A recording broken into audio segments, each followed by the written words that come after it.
Bugün dünya siyasetinde tarihi bir dönüm noktasına tanıklık ediyoruz. Amerika Birleşik Devletleri'nin düzenlediği askeri operasyonun ardından Venezuela Devlet Başkanı Nicolas Maduro'nun yakalandığı ve ülke dışına çıkarıldığı resmen doğrulandı.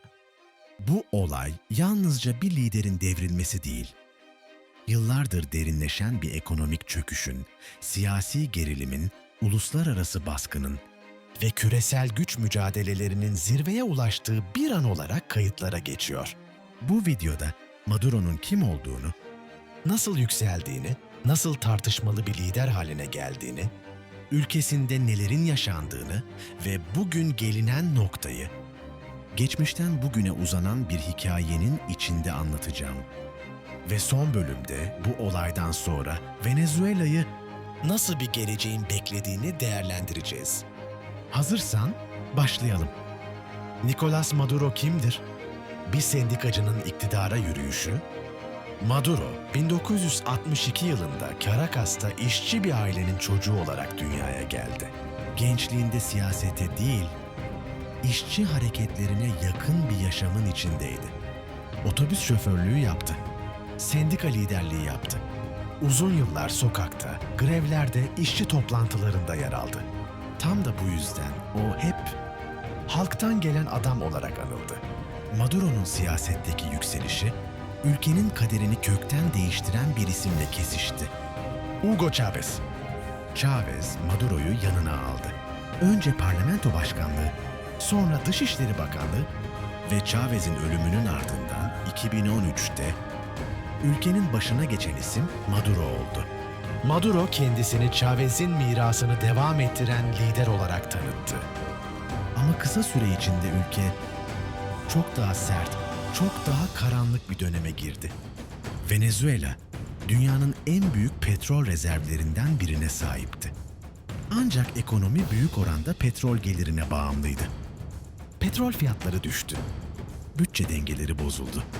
Devlet para basmaya başladı ve süreç hiperenflasyona dönüştü. Market rafları boşaldı. İlaçlara erişim zorlaştı. Bir ekmek bazı dönemlerde maaş değerini aşar hale geldi. Milyonlarca Venezuelalı ülkeyi terk etti.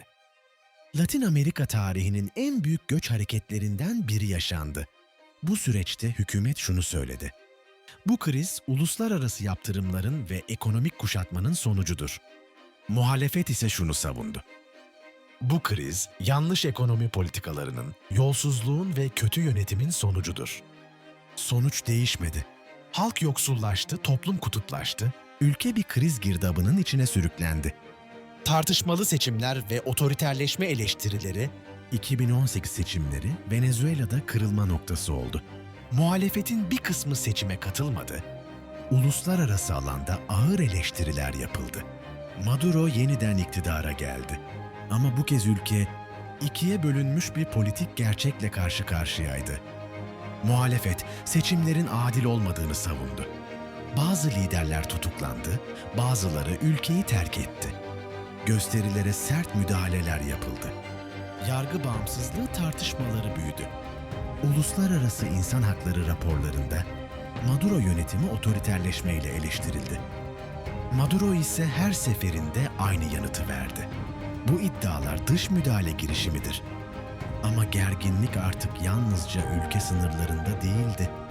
ABD ile düşmanlığa dönüşen ilişki, ABD-Venezuela ilişkileri Chávez döneminden beri gergindi. Ancak Maduro döneminde bu gerilim tam anlamıyla bir siyasal çatışmaya dönüştü. Seçim süreçlerini tartışmalı buldu. Narkotik suçlamaları yöneltti. Üst düzey isimlere yaptırımlar uyguladı. Maduro yönetimini uluslararası alanda izole etti. 2019'da ABD, muhalefet lideri Juan Guaido'yu geçici devlet başkanı olarak tanıdı. Bu, ilişkilerde geri dönüşü olmayan bir kırılma yarattı.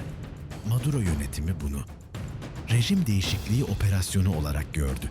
ABD ise Maduro'yu bölgesel tehdit ve suç ağlarıyla ilişkili lider olarak tanımladı. Ve yıllar boyunca giderek artan bir baskı politikası uygulandı. Bugün yaşanan askeri operasyon ise işte bu uzun sürecin zirve noktası oldu. Gece boyunca Venezuela'nın bazı bölgelerinde Patlama ve hava saldırısı sesleri duyuldu. Saatler sonra ABD Başkanı, büyük ölçekli bir askeri operasyon düzenlendiğini ve Nicolas Maduro'nun yakalandığını açıkladı. Operasyonun, Maduro'nun bulunduğu güvenli alanlara yapılan özel bir askeri müdahaleyle gerçekleştirildiği belirtildi. Maduro ve eşi ülke dışına çıkarıldı. Bu gelişme dünya çapında şok, tepki, destek ve endişeyle karşılandı. Bazı ülkeler, bu bir egemenlik ihlalidir dedi. Bazıları ise bu Venezuelalı halk için yeni bir başlangıç olabilir yorumunu yaptı. Uluslararası örgütler acil toplantılar çağrısı yaptı. Tüm dünya artık şu soruya odaklanmış durumda. Şimdi ne olacak? Venezuela'yı bundan sonra ne bekliyor? Bu noktada birkaç olası senaryo var.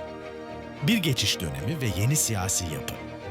Ordunun ve sivil otoritelerin ortak karar alması, muhalefet odaklı bir geçiş hükümeti kurulması ve seçim sürecine gidilmesi, bu en kontrollü ve barışçıl senaryo. İki güç boşluğu ve iç gerilim, Maduro sonrası otorite dağılırsa, sokak hareketleri artabilir. Kurumlar arası mücadele büyüyebilir, toplumsal belirsizlik oluşabilir. Bu ise en riskli senaryo. Üç bölgesel ve küresel güç mücadelesi.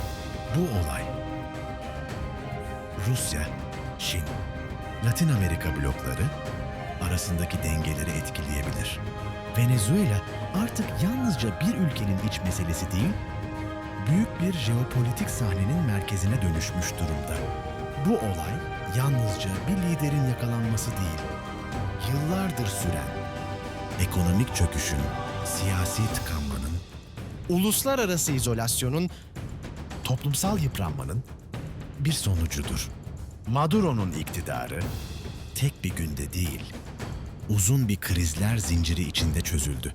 Şimdi Venezuela için tarihin en kritik sorusu soruluyor. Bu yeni bir başlangıcın kapısı mı? Yoksa daha derin bir belirsizliğin başlangıcı mı? Bunu önümüzdeki günler gösterecek. Bu videoda Maduro'nun geçmişini, ülkeyi nasıl bir kriz sürecine sürüklediğini, ABD ile ilişkilerin nasıl bu noktaya geldiğini ve bugün yaşanan tarihi operasyonu ele aldık. Şimdi söz sende. Sence bu gelişme Venezuela için bir umut mu? Yoksa yeni bir risk mi? Yorumlarda düşüncelerini yaz.